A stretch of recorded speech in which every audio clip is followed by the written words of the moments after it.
Sounds off, ladies and gentlemen. Baldwin has a presentation for us. Dr. Lloyd, can I put mine on airplane mode? Sure, Kels, toss it up here, let's see. Guess airplane mode didn't mean it could fly. Probably won't be interrupted, though. Baldwin? Last week, I got a ticket for smoking a joint on my way to class.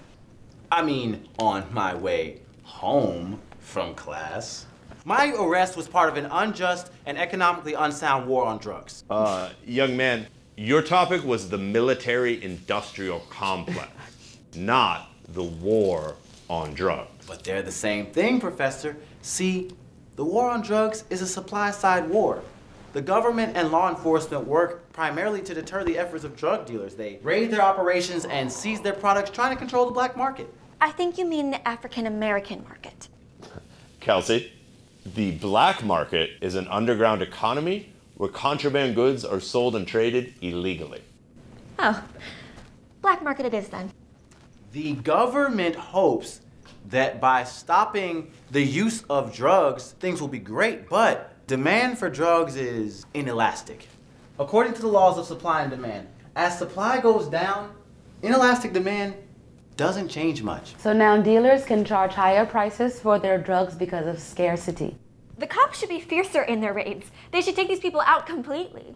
Well, thanks to higher prices from scarcity, drug dealers now have more cash to buy heavy artillery to defend themselves from police or military action. And that's how violence of drug wars escalates. But higher prices and steady demand means that addicts have to come up with more cash to feed their habit.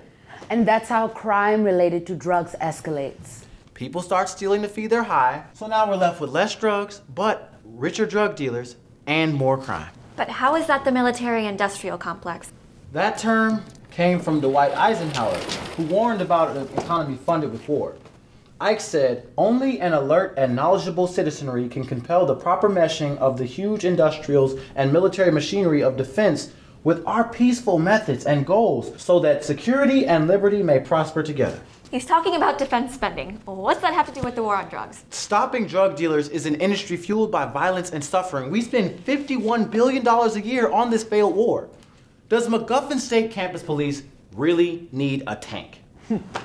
When did all this start? In 1980, as the Cold War was ending, Ronald Reagan took over Richard Nixon's war on drugs. Yeah, without fighting the Soviets, the U.S. needed a new enemy, and that enemy was crack cocaine.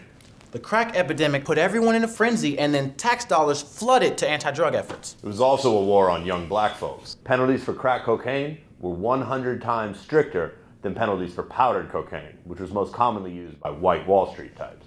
That ups the prison population, which creates more free work for the government.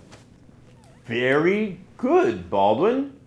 You could have also talked about how now that we have a war on terror to fight and fund and get rich off of, war on drugs don't even seem to matter. It mattered to me when I was handcuffed and thrown in the back of a squad car. If not a war on drugs, what is the solution to the problem of drugs? Legalization. Legal drugs would be regulated, crime decreases, and tax revenue increases.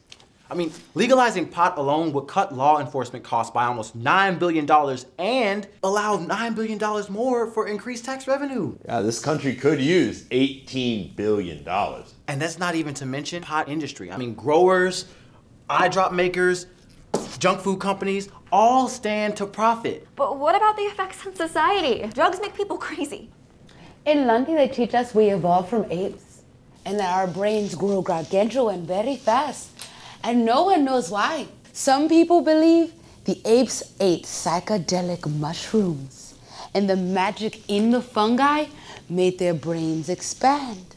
I've never heard that before, but it sounds very true. I wish I could look it up on my smartphone. It builds character not to get what you want. Maybe instead of trying to stay above the influence, Kelsey, you should examine the motives of those trying to influence you. I don't even know where I'd buy drugs. Does anyone?